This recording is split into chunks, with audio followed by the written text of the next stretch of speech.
Olá a todos. Inicialmente quero agradecer a participação de todos neste evento, promovido pela Academia de Polícia, que tem um papel muito importante para a sociedade na formação e capacitação de todos os policiais civis que atuarão no estado de São Paulo.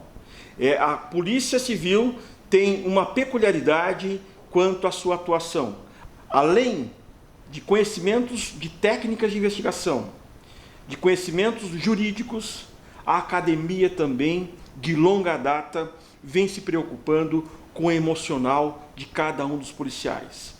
Tem observado que constantemente, se não diariamente, os policiais enfrentam situações em que possuem um breve espaço de tempo para tomar decisões.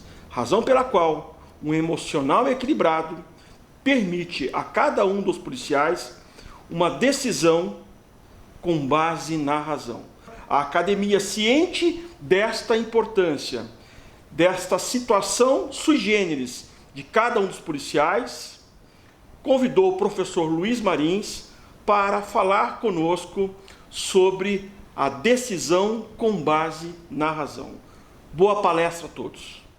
Gente, é com muito prazer que eu estou aqui com vocês para a gente comentar alguma coisa sobre os desafios da motivação pela razão e não pela emoção. É uma conversa que eu quero fazer com vocês e queria que vocês acompanhassem aqui comigo, né? O raciocínio, qual é a ideia, com base no que a gente chama de antropologia filosófica, com base na antropologia mesmo, né? O que eu quero chamar atenção, de onde que eu coligi tudo isso. Primeiro, eu sou antropólogo, né? Deixa eu me apresentar rapidinho, né? Eu fiz a minha pós-graduação, meu doutorado lá na Austrália, né? Com os aborígenes australianos. Por que eu fui estudar os aborígenes australianos? Porque eles são um povo primitivo, mais primitivo de todos os primitivos contemporâneos. E a gente estuda, não é, o ser humano, estuda a antropologia exatamente para que a gente possa entender como funciona o ser humano no seu estado mais original. Por isso chama aborígene, né? Ab em latim é que, então é mais que original. Essa que é a ideia, né, de ter estudado os aborígenes australianos. Depois fui ser professor da Universidade Federal em São Carlos. Mas deixa eu contar para vocês, para a gente entender bem, primeiro agradecendo aí o convite de vocês. Olha, o que separa o ser humano dos outros animais são duas coisas básicas, né? A inteligência, não é? E a vontade. E a liberdade, que é um atributo da vontade. A inteligência, já como diziam os pré-socráticos, os filósofos antigos, Demócrito dizia, a inteligência é um farol que ilumina o caminho, mas não me faz caminhar. Todos nós conhecemos colegas de classe nossos, colegas nossos, amigos nossos, parentes nossos, pessoas mais inteligentes que nós próprios, segundo nós mesmos, não é nem segundo as outras pessoas, e que vivem numa draga desgraçada, quer dizer, que vivem mal, não conseguem resolver os mínimos problemas sequer de subsistência, né? A inteligência é um farol, pode reparar que tudo que se refere à inteligência se refere à luz, o iluminismo, fale mais claro, vou esclarecer você, você é brilhante, é sempre luz. Não é? E as pesquisas modernas, com base na neurociência, por que o estudo do cérebro ficou tão importante nos últimos anos? Por causa do diagnóstico por imagem. Deixa eu contar para vocês. Eu estudei o cérebro primitivo, né? Lá com os aborígenes. Como que a gente estudava, gente? A gente estudava por inferência, né? Eu fazia testes e a gente inferia o que estava acontecendo na cabeça das pessoas. Hoje não, hoje com tomografias computadorizadas, ressonância magnética funcional, você ver por dentro as zonas do cérebro, que já estão bastante bem mapeadas, não é? O que acontece com uma emoção, mesmo com uma coisa que você coma, por exemplo. Não é? Qual a zona do cérebro que afeta, etc. Muito bem. Então, isso evoluiu muito nos últimos 10, 15 anos. Então, as pesquisas modernas, por exemplo, tem uma de Harvard, né, com base na neurociência do professor Howard Gardner, que fala das inteligências múltiplas. Acabou aquela coisa de fazer testes de quociente de inteligência. Né? Ele fala em 8 tipos de inteligência, eu fiz vários cursos com ele, num dos últimos cursos ele falando em 8 tipos e meio, já 9 tipos de inteligência.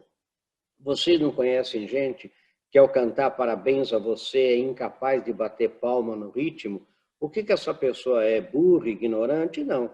Segundo ele, essa pessoa tem um probleminha na sua inteligência rítmico-musical.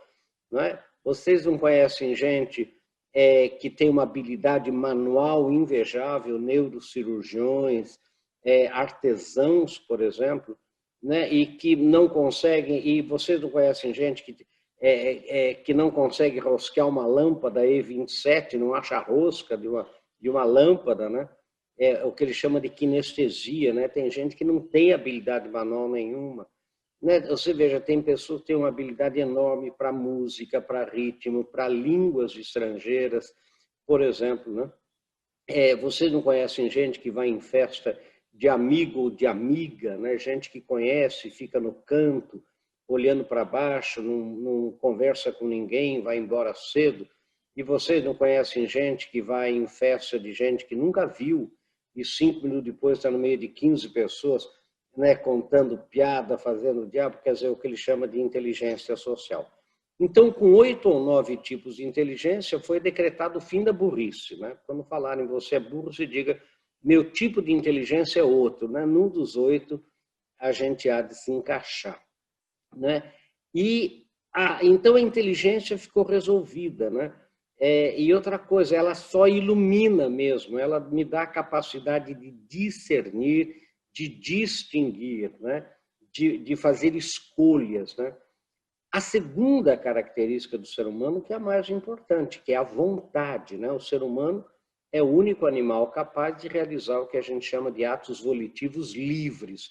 A liberdade, gente, é um atributo da vontade e não da inteligência. Prestem bem atenção. Os sofistas já diziam, se eu souber ou experimentar pela sensação e percepção que fogo queima, não há como a minha inteligência me dizer até que eu morra que fogo não queima. Ela não tem essa liberdade. Mas embora eu saiba que fogo queime, se eu quiser, eu coloco a mão no fogo, né, e deixo queimar. É a vontade que é livre. Não é? O livre-arbítrio é a liberdade, é o maior atributo do ser humano, é um atributo da vontade, não é um atributo da inteligência. A vontade é que é livre. É por isso que greve de fome é tão simbólica na sociedade humana. Vocês conhecem, por exemplo, né? Um presidiário faz greve de fome, sai na primeira parte do jornal. Por quê, gente? Porque o ser humano é o único animal capaz de fazer greve de fome. Entenderam? Quer dizer, vocês nunca viram um gato fazer greve de fome contra, sei lá, a qualidade do Whiskas, né? Ou de uma ração qualquer, um cachorro fazer greve de fome. Então, o ser humano, ele é o que o separa, né? A inteligência, que é um farol que ilumina o caminho, me dá a capacidade de discernir e distinguir, e a vontade. Só que tem uma coisa, gente, a gente tem mecanismos culturais de educação da inteligência, universidade, faculdade, cursos, né, academia de política, para educar a inteligência. Agora, será que nós não temos cursos para educar a vontade? Sabe, ninguém é PhD em vontade, ninguém é mestre em vontade. A gente não é fraco de inteligência, a gente é fraco de vontade. Então, aí, quantos de nós, por exemplo, de vocês aí, e nós todos, né, que estamos aqui nessa conversa, começamos um dia a aprender inglês e não terminamos. Primeira semana a gente fala hello, sabe o verbo to be de trás para diante, fica até metido. Quando exige esforço, domínio da vontade. Domínio vem de dominus, né? De ser senhor da vontade. A gente diz, não, para quê? Não vou viajar, né? Quantos de nós começamos a fazer regime para emagrecer? Né? Segunda-feira, dia universal do regime, terça vai fraquejando, quarta fraquejando, quinta, no sábado está comendo feijoada com quindão. Mas você não estava de regime? Ele, mas eu não sei dizer não, eu sou uma pessoa muito fina, eu fico com vergonha, me oferece, eu pego. Não é? Então, quantas pessoas vocês conhecem que... Né? O que a gente faz quando pega um livro? A primeira coisa que a gente faz quando pega um livro, o que é? Né? Aqui um livro meu. A primeira coisa que a gente faz não é ver o número da última página, a gente comprou o livro, pagou o livro. Ver o número da última página, 386. Daí dá uma folhada, ver se tem figura, não tem. Daí dá outra folhada, ver se a letra é miúda ou é graúda, a desgraçada é miúda. Daí a gente vai ler o livro no lugar mais apropriado para dormir, que é a cama, num abraço que sustente o livro mais que meia hora, fica de bruço, fica lendo com o rabo do olho, está na página 120 e fala, meu Deus do céu, não lembro de nada, né? Você só lembra da página 12, né? Mas os seus olhos percorreram os caracteres gráficos do livro, mas você não leu. Né? Então, na verdade, o grande desafio de hoje é o domínio da vontade. A gente precisa voltar a querer. A gente precisa arrancar de dentro de nós aquela pessoa morta, búlica, sem vontade, irônica, cínica, desistente, acomodada, que existe dentro de cada um de nós, tirar essa pessoa para fora, dar umas palmadas nela, fazer essa pessoa voltar a querer. Né? Quando a gente perde a vontade de querer, a gente perde a razão de viver. Não é? Tudo isso que eu estou contando é para a gente chegar lá na motivação pela razão. Agora, separe um pouco. Então, o que eu quero dizer para vocês? O que separa o ser humano dos outros animais é a inteligência, a vontade e a liberdade. A liberdade é um atributo da vontade. Muito bem, separem que nem receita de bolo. Daí vem os filósofos e antropólogos e perguntam, mas eu sou inteligente, sou livre, mas quando? Agora prestem atenção, porque isso é importante. Por que essa pergunta é feita? Porque é aquilo que eu fiz, aquilo que eu falei, aquilo que eu comi, há 1 minuto atrás ou há meia hora atrás, não me pertence mais. Eu não sou livre, nem sou inteligente há meia hora atrás. Se eu tiver tomado um café aí agora aí fora, e esse café esteja agora me fazendo mal para o estômago, eu posso tomar um balde de sal de frutas, mas eu não posso deixar de tomar um café que eu já tomei. O passado, seja ele 1 minuto, meia hora, 20 anos, ele é inexorável, ou inexorável, como a gente dizia antigamente. Não me pertence mais. E há um grupo de filósofos que mostra que nós passamos 70% do tempo, prestem atenção, vivendo o passado. Não é aprendendo com o passado, não é aprendendo com a história, é vivendo um passado que já não existe mais. Com que tipo de sentimento? Primeiro, o sentimento de culpa. Eu não devia ter entrado para a polícia, eu não devia ter feito, não devia ter casado, me disse um homem. Eu falei, quantos filhos você tem? Ele falou, 11. Eu falei, mas agora, como é que você vai fazer? Né? Grandes culpas, pequenas culpas. Não devia ter comido esse quindim. Né? Eu devia, e olha, culpa pelo que fez, porque ele deixou de fazer. Eu devia ter sacado aquela arma na hora certa, sei lá se é o caso. Né? Eu devia ter avisado antes, eu devia ter chamado alguém, mas já foi, você já não chamou, você chamou, eu não devia ter chamado, avisado, mas já avisou, já foi. Então, 1 minuto atrás não me pertence, grandes culpas, veja quando os filhos da gente crescem, filho, devia ter levado você no futebol, o menino tem 40 anos, agora você quando era criança queria tanto que o papai levasse, nunca eu levei, estava sempre trabalhando, já pare com isso, já foi. Né? devia ter visto você, quando filha, né? Filha, devia ter visto você vestidinha de húngara na pré-escola, nas festinhas, eu nunca fui, mas já nunca foi, a menina tem 40 anos. Né? Então, culpa, e a culpa trava a gente. E às vezes, por culpa, pode ver, com culpa em relação ao passado, você faz muita besteira na vida. Eu não devia ter, eu não sirvo para nada, eu não. Entendeu? Quer dizer, sempre pensando bem que um aluno de pós-graduação, já fazendo doutoramento comigo, falou, professor, eu vou desistir. Eu falei assim, mas não, vai desistir agora, você está no meio da tese. Não, professor, eu não. Eu sou burro, professor. É o que minha mãe dizia. Minha mãe dizia, filho, você é burro, você puxou a família do seu pai. Olha que mãezinha boa. Quer dizer, então você fica com essas culpas na vida, né? Coisas que... e fica, às vezes, carafunchando o passado, né?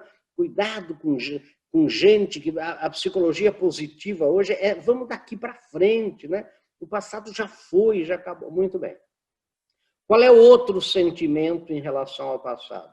É a nostalgia. Né? No meu tempo, que é a academia de polícia, no tempo do delegado-geral fulano, no tempo... Qual é o seu tempo? Quando é que você morreu e esqueceu de deitar? Este é o seu tempo.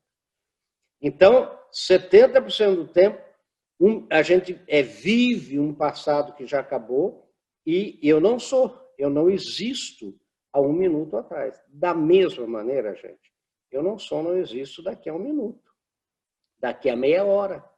Entenderam? Quer dizer, eu termino aqui essa conversa com vocês, né, e tem uma live que eu vou... Quem garante que eu vou fazer?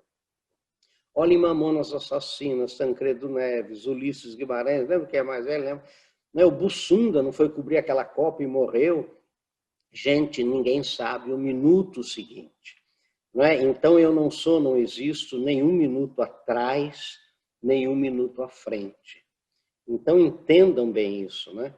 E segundo esses filósofos, né, esse grupo de filósofos franceses, nós passamos 25% do tempo vivendo, não é planejando, é vivendo um futuro que ainda não existe.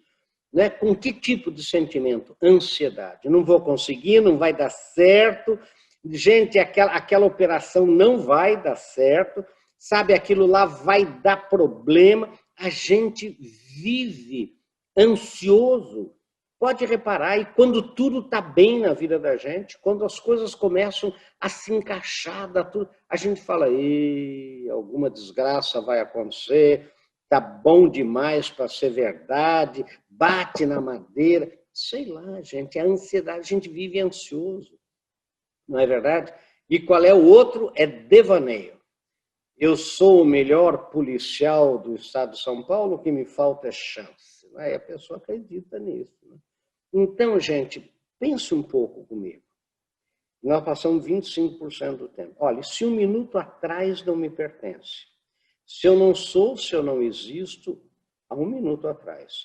Se eu não existo, daqui a um minuto. Quando é que eu sou? Quando é que eu existo? Só aqui e agora.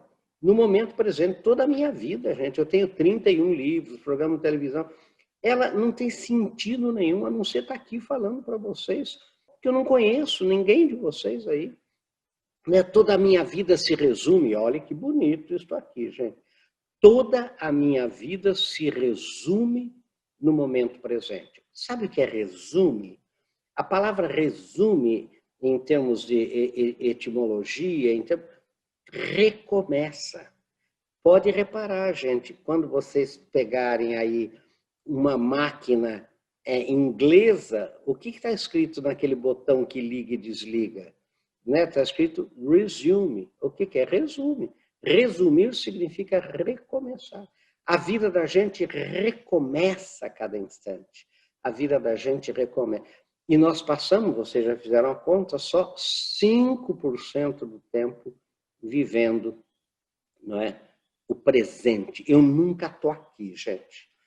Outro dia eu estava dando uma aula na USP, o menino gravando com o celular. Eu falei, você está gravando por quê? Ele falou, para assistir mais tarde. Eu falei, mas você está aqui, animal. Você está aqui, você assistir mais tarde. Mas a gente nunca está ali.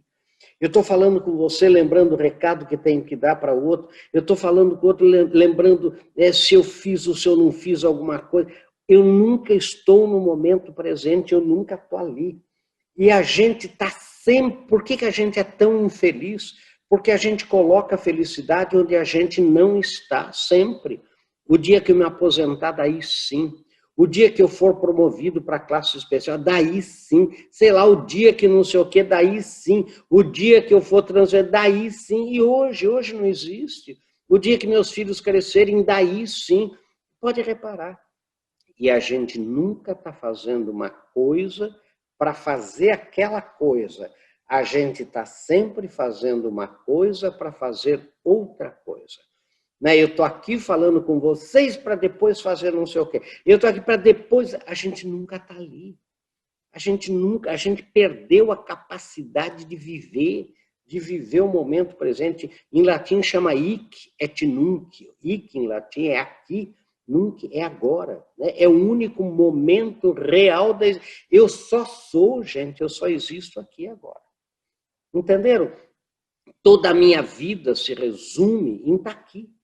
Então, qual é o grande problema que eu vejo, né, na cabeça das pessoas?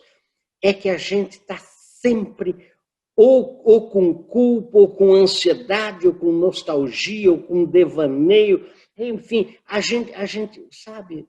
E daí a gente começa a pensar em bobagem, porque a gente nunca está ali.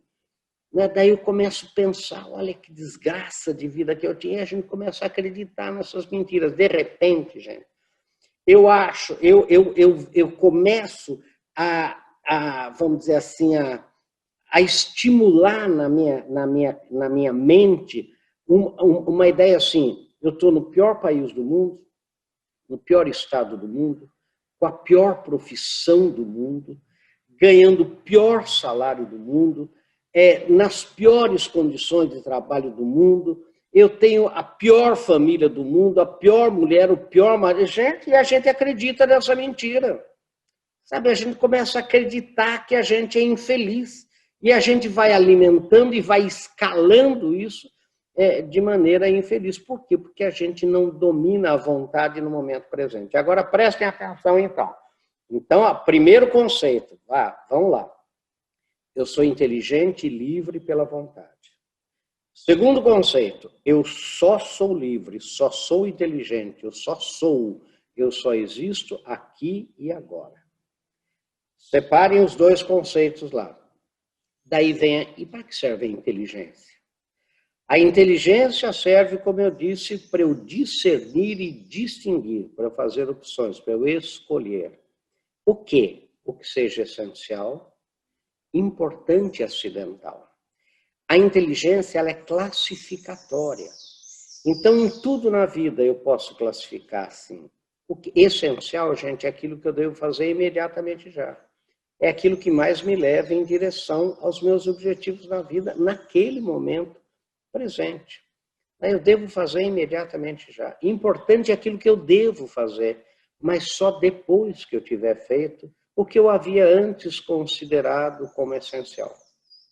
E o que é acidental? É aquilo que eu devo fazer, mas só depois que eu tiver feito o que eu havia antes considerado como importante e como essencial. Entenderam? Quer dizer, aí, essa é a classificação da inteligência em tudo na vida. Eu posso classificar. Eu vou dar um exemplo para você. Você está indo para o seu trabalho, sei lá onde, numa delegacia, ou qualquer lugar. O que a sua inteligência pode fazer por você? É você planejar. Planejar. Eu vou chegar lá. O que é essencial? Qual é a primeira coisa que eu tenho que fazer?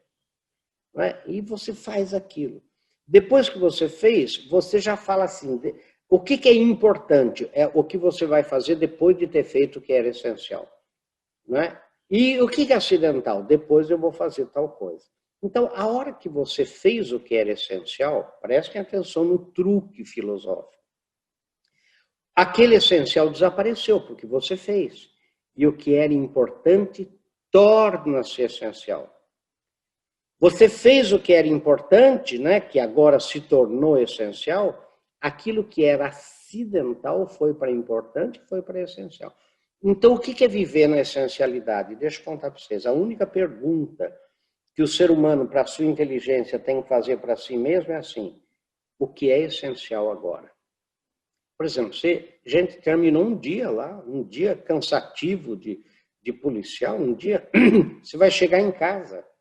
O que é essencial? Será que não é você abraçar sua esposa, seu marido, seus filhos, conversar alguma coisa? Sabe, você vai classificar isso. Não é? Ou será que é ver se o cachorro está com água, se o gato está com água? Então, a sua inteligência ela vai classificar, mas quem que vai fazer você fazer? É a vontade. Porque você é livre, entendeu? Quer dizer, você pode, pela sua liberdade, você pode fazer o que você quiser. Você pode fazer o que você quiser. Né? Então, o domínio da vontade é a coisa mais essencial. Sabe? Então, o que acontece, gente? Eu estou em casa pensando no meu trabalho na polícia, eu estou na polícia pensando na minha família. Mas espera um pouco, não dá para você pensar na família aqui, na polícia lá? Né? Então, esse domínio, esse treino é que a gente chama da motivação pela razão. Isso que chama disciplina.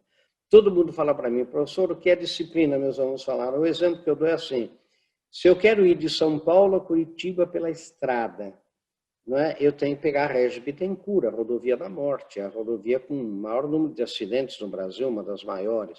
Vai alguém e me diz, professor, a Dutra está privatizada, tem asfalto novo, ambulância telefônica. Eu digo, para onde você quer ir? Eu quero ir para Curitiba. Eu digo, mas a Dutra, meu querido, vai de São Paulo para o Rio, não vai para Curitiba. É ou não é verdade que tem gente querendo ir de São Paulo a Curitiba pela Dutra e reclama que não chega? Não vai chegar, querido. Não é? Não vai chegar. Se eu quero ir, na verdade, para Curitiba, eu tenho que rever os faróis, trocar os pneus, aí pegar a Regis Bittencourt, que me leva a Curitiba. Ou o quê? Parar com me engana que eu gosto, mudar o meu destino para o Rio de Janeiro e pegar a Dutra. Deixa eu contar uma história para vocês. Minha avó tinha um ditado, é isso que a gente chama de disciplina, né? Que dizia assim, quem tem dó de angu não cria cachorro. Angu, antigamente, não tinha ração para cachorro, era um fubá que a gente fazia, né? Misturava com o resto de comida para dar para cachorro. Né? E se você criasse cachorro, se tinha aquele monte de cachorro, você tinha que acordar de manhã e fazer angu, né? Fazer comida para o cachorro, chamava angu, aqui no interior de São Paulo. Né? Agora, e dó em caipirês o que é? Preguiça, muquiranice. Pode ver que preguiça diz, não tem, você está com dó de estudar, não tem que estudar, não pode ter dó de estudar, não é isso? Você está com dó de gastar, quer dizer, não pode ter dó. Então, quem tem dó de angu, ou seja, quem tem preguiça de fazer angu e não quer gastar dinheiro para comprar fubá, não pode criar cachorro. Esse é o ditado, né? Então, um dia eu cheguei para minha avó e falei, vó, não aguento mais viajar, vó, não aguento. Né, eu viajo 200 dias por ano, né? A gente só viaja. Eu falei, vó, não aguento mais viajar, né? Eu só viajo.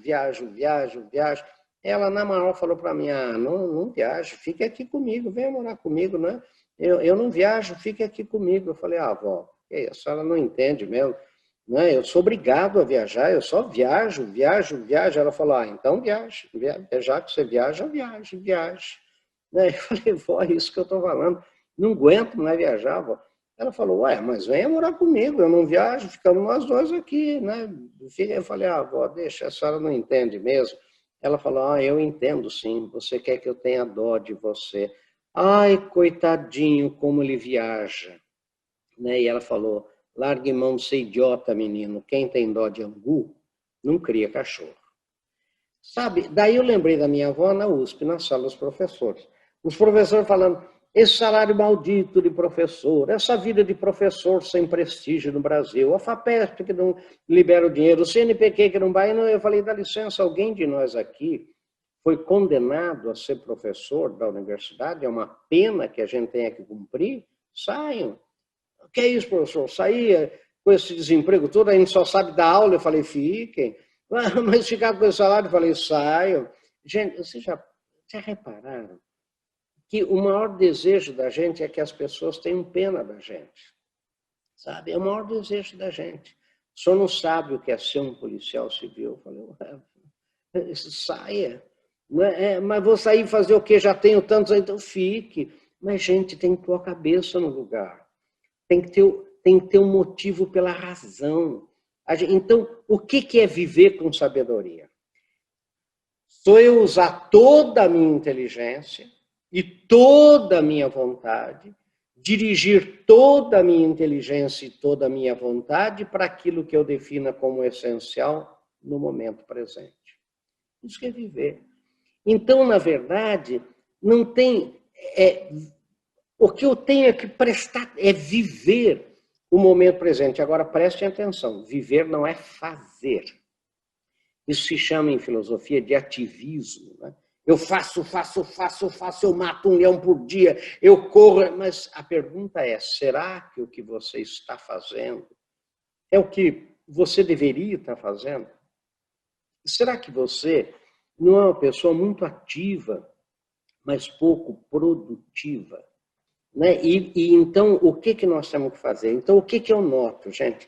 A pessoa, quando ela... O que é a motivação pela... Tem gente que fala, professor, assisti uma palestra de motivação, né?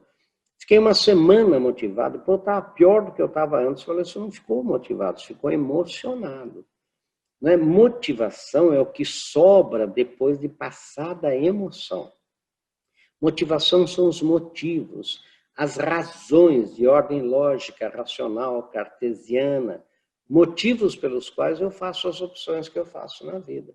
Vocês, por exemplo, que fizeram a opção pela segurança pública, vocês têm motivos muito mais fortes, sabe, de missão e propósito do que, por exemplo, um vendedor da Souza Cruz, por exemplo, que vende cigarro, né? Ou sei lá quem, quer dizer, então, porque você, como servidor público, ainda mais da segurança das pessoas, da segurança pública, sem dúvida nenhuma, os motivos, quer dizer, vamos chamar assim, quer dizer, a razão principal, né, o propósito principal, o sentimento de missão, que vai ajudar você o quê? A decidir pela vida, a decidir, né, pelo domínio da vontade. Agora, gente, o que acontece? Como a gente foi levado a viver o passado 70% com culpa e 25% o futuro, a viver coisas que não existem, e não fomos educados a viver o presente, né? A gente está sempre infeliz, a gente está sempre ansioso, a gente nunca olha para aquilo que a gente está realmente fazendo, para aquilo que a gente tem, para os benefícios que a gente tem, em qualquer coisa que a gente faça. A gente só vê a desgraça, a gente só vê o lado ruim, a gente só vê o que falta. Né? A gente, quando olha para um cálice de vinho, com meio vinho, a tendência da gente é falar, tomaram metade. A gente não vê que tem metade vazia, mas tem metade cheia. Não é? E todos nós, gente, temos pontos fortes e pontos frágeis, fracos. Então, a gente tem que, sabe, reforçar os fortes. Para isso existe a inteligência e a vontade para fazer o que a inteligência indica, o que a inteligência ilumina. Agora, entende? Quer dizer, o grande problema é que a gente perdeu a consciência do que é viver. Então, daí a gente fica olhando para os outros, vendo o que o outro tem e que eu não tenho. Né? O outro foi promovido, eu não fui. Né? Gente, sabe, para com isso, viva o momento presente. Por isso que hoje, gente, né, meditação, sabe, você relaxamento, por exemplo, né? Você aprender a respirar fundo, a toda hora pensar assim, será que o que eu estou fazendo é o que eu deveria estar fazendo? Será que eu não estou com minhoca na minha cabeça? Sabe, tem um ditado, eu tenho um livro chamado Livre-se dos Corvos. Sabe o que é corvo? É aquela pessoa que fica em cima de você o dia inteiro falando assim, não, você não vai dar certo, isso daí não vai dar certo, vamos fazer um piquenique, vai chover, vamos fazer um programa aqui na Depod, e lá vai começar a palhaçada, é só palhaço, quer ver, daqui a pouco tem bonezinho, camisetinha, sabe, quer dizer, tem gente que azinhavra a maçaneta de porta quando pega, né, azeda, balde de sal de fruta, né, então o meu livro chama Livre-se dos Corvos, né? Por quê? Porque essa gente que fica em cima de você, puxando você para trás, puxando você para baixo. E olha, gente, eu vou dizer para vocês, as pesquisas de antropologia, as pessoas mentem muito uma para as outras.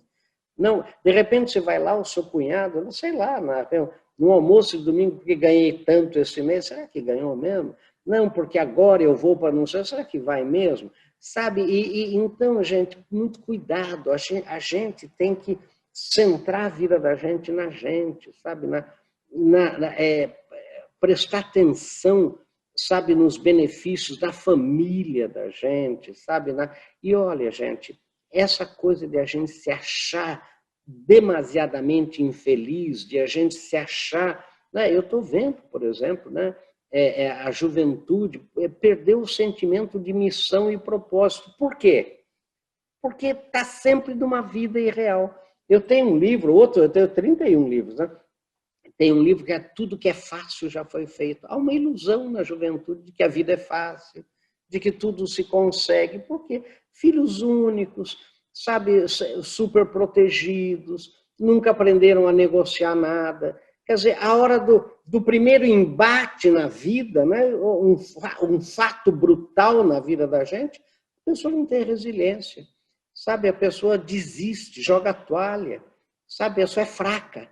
Por que ela é fraca? Porque ela não aprendeu a dominar-se, né, a ser senhor da sua própria vontade, que vem o dominus, né, de ser senhor da sua vontade. Agora, a gente tem que lembrar que todos nós temos um propósito e uma missão na vida. Né? Ainda mais vocês na área de segurança pública, por mais simples que você seja na hierarquia, sabe, aquele papel seu, sabe, ele é essencial para a sociedade. Né? Então, a gente tem que pensar, quer dizer, agora, daí, gente, a gente fica pensando, porque eu tenho um programa, né, que fala assim, colecionadores de injustiças, né? Eu conheço pessoas que ficam colecionando injustiças, né? Não porque tal dia fizeram isso, não porque fulano foi promovido no meu lugar, eu que devia ser fulano, aquele cara, ou aquela moça, ela me prejudicou, ele me prejudicou. Gente, pare com isso. Não, mas um dia, sabe, se livre do passado, está vivendo um passado que já foi. Sabe, em vez de você se concentrar, você está se amargando, né? Você está se intoxicando, né, com um passado que já foi. Né? Então, são colecionadores de injustiça, porque em 1900 e tanto, quando era governador o Carvalho Pinto, vai ter gente, para com isso. Até quando você vai viver? Né? Parece uma múmia aí que morreu, só falta deitar, então precisa tomar cuidado para a gente ter essa motivação pela razão e não pela emoção. Então, gente, experimentem fazer isso, experimentem prestar atenção, né, naquilo que você está fazendo. Lembrem, você só existe aqui e agora. Sabe, quer dizer, cuidado, não se deixe contaminar por pessoas que vêm com maus conselheiros, né? Eu quero pedir a vocês estão vendo aí na tela, entrem lá no Marinhos com BR, tem vídeos no YouTube, tem muitos vídeos, né? Lá tem os links para a gente, sabe? Porque é o seguinte, e a gente tem que ter, qual é a diferença, né, da motivação, é o entusiasmo, né, gente? Porque a etimologia da palavra entusiasmo é muito importante, né? Em grego é dentro. E thus, theos é Deus, né? Vem de thus, que é Deus. Né? Lembrem que os gregos eram panteístas, eram politeístas, acreditavam em muitos deuses, e a vidente de Delfos, ao dar os oráculos, se achava entusiasmada. A palavra grega entusiasmo significa ser arrebatada pelos deuses, ser um deus dentro de você. Por isso, diziam os gregos, íamos a Delfos, para que, entusiasmados pela vidente, fôssemos capazes de fazer a colheita ocorrer, apesar das adversidades do tempo, a batalha ser vencida, apesar das forças do inimigo. O entusiasmado acredita menos no presidente, menos no governador, mais em si próprio, menos nas notícias ruins. Ele acredita em si próprio. Por quê? Etimologicamente falando, quer dizer, na origem da palavra, ele tem Deus dentro dele. Isso que é entusiasmo, é ter Deus dentro de você. E todos nós temos Deus dentro de nós, gente, a gente é capaz. Então é diferente do otimista. O otimista diz assim, ouvi o discurso do governador ou do presidente ontem à noite, fiquei otimista, li os jornais hoje cedo, fiquei pessimista de novo. Ele é um reativo. O entusiasmado não. Ele é um proativo, ele acredita na sua capacidade de transformar a realidade e fazer as coisas acontecerem. Nós, gente, em nossas empresas, na polícia, nós não precisamos de gente otimista, precisamos de gente entusiasmada, gente que acredite na sua capacidade de vencer obstáculos, de fazer a diferença, de vencer, por quê? Porque a gente tem Deus dentro da gente. Isso é uma coisa, é por isso que o entusiasmo, gente, é muito diferente de qualquer outra palavra. E a gente precisa ser entusiasmo pela vida, porque... E outra coisa, gente, fatos brutais vão ocorrer na vida de todos nós.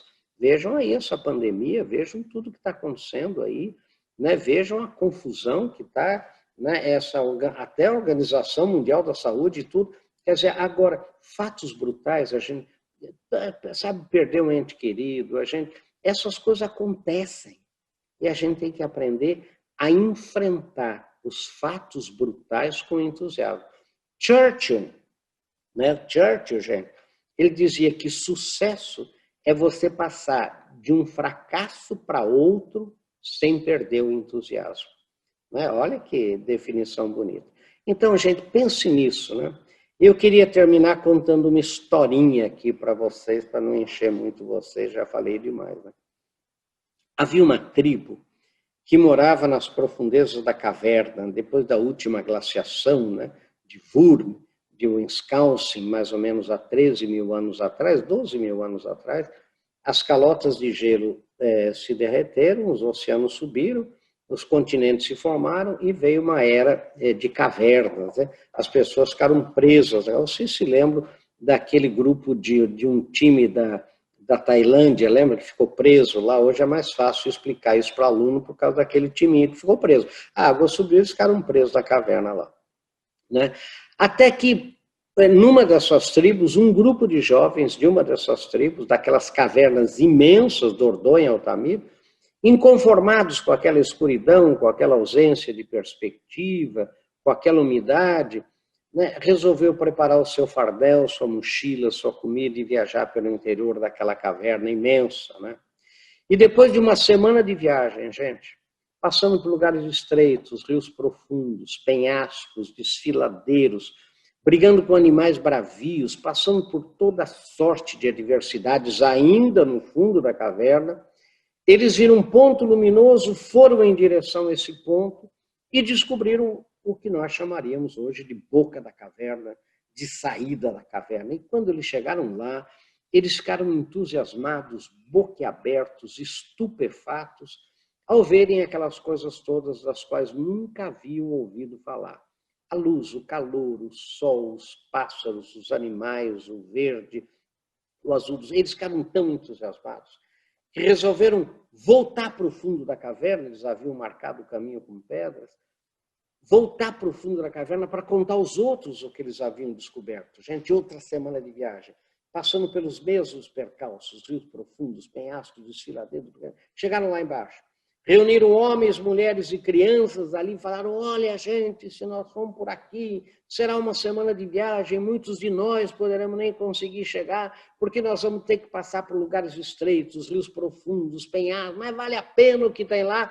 E começaram sofregamente a descrever o que eles haviam visto. Um falava do calor, do sol, dos pássaros, dos animais, do verde, do azul do céu, sabe, das flores. Quando eles terminaram o relato, os mais velhos disseram: coitados, enlouqueceram. Isso não existe. O que existe é esse fundo de caverna, essa escuridão, essa umidade, onde gerações e gerações vêm se multiplicando. Algum animal deve lhes ter mordido nessa viagem, então, tendo alucinações, ficaram loucos. E nessa tribo, a pena para quem ficava louco era pena de morte e mataram todos os jovens. A moral da história, que não é minha, de Platão, um pouco modificada, é a seguinte, gente. Nem pelo fato de terem matado aqueles jovens, as maravilhas que eles viram deixaram de existir. Quem deixou de conhecer foram aqueles acomodados e acovardados no interior da caverna em que viviam. Aqueles que achavam que qualquer pessoa que fosse à frente e falasse qualquer coisa, que não fosse fundo de caverna, escuridão, desgraça, problema, era louco, e para o louco a morte. Aquele, então, que propusesse uma semana de viagem, passando por lugares estreitos, rios, esse era mais louco, e para ele, igualmente, a morte. Meus queridos, agradecendo o convite, primeiro, de vocês, e a paciência de vocês em terem me ouvido até aqui, eu queria dizer o seguinte: vocês podem achar que eu estou louco, vocês podem me matar, mas nem por isso a realidade e verdade, de que o futuro do Brasil é muito maior que o passado do Brasil, muito maior que o presente do Brasil. A verdade, a realidade e verdade é que o Estado de São Paulo, gente, eu não preciso contar para vocês, né? É, na verdade, a grande locomotiva, o grande motor desse país, e o futuro do Estado de São Paulo é maior do que o seu passado, maior do que o presente. A realidade e verdade é que é possível a gente ter uma vida centrada naquilo que a gente faz, uma vida com um sentimento de missão e propósito. A realidade e verdade é que é possível eu acordar de manhã, olhar no espelho e ter orgulho da imagem que eu vejo, do pai que vejo, da mãe que vejo, do policial que vejo, sabe, do filho que vejo, do ser humano que vejo. A realidade e verdade é que é possível eu acordar de manhã e ter orgulho, sabe, gente, de cuidar da segurança pública, ter esse sentimento de propósito na minha vida mesmo. Quer dizer, tudo isso é possível. Só tem, gente, duas coisas. Primeiro, eu preciso querer. Primeiro, eu preciso querer. Quando a gente perde a vontade de querer, que a gente chama em filosofia de meta-vontade, que é a vontade de querer, a gente perde a razão de viver. É preciso querer. É preciso arrancar de dentro de nós aquela pessoa, como eu vou repetir, morta, búlica, sem vontade, irônica, cínica, desistente, acomodada, sabe, com a cabeça que é um melão, sabe, dar umas palmadas nela, acordar essa pessoa, fazer essa pessoa voltar a querer. Quando a gente perde a vontade de querer, perde a razão de viver. É preciso querer, preciso querer. E qual é a segunda coisa? É preciso que a gente nunca se iluda. E nunca se esqueça que, como qualquer coisa na vida, gente, será sempre uma semana de viagem, passando por lugares estreitos, rios profundos, penhascos, desfiladeiros, brigando com animais bravios, passando por toda sorte de adversidades. E quando você chegar lá, vão chamar você de louco, vão chamar você de louca. A sua concorrência, entre aspas, vai querer matar você. Mas, gente, nunca se esqueça que vale a pena o que tem lá.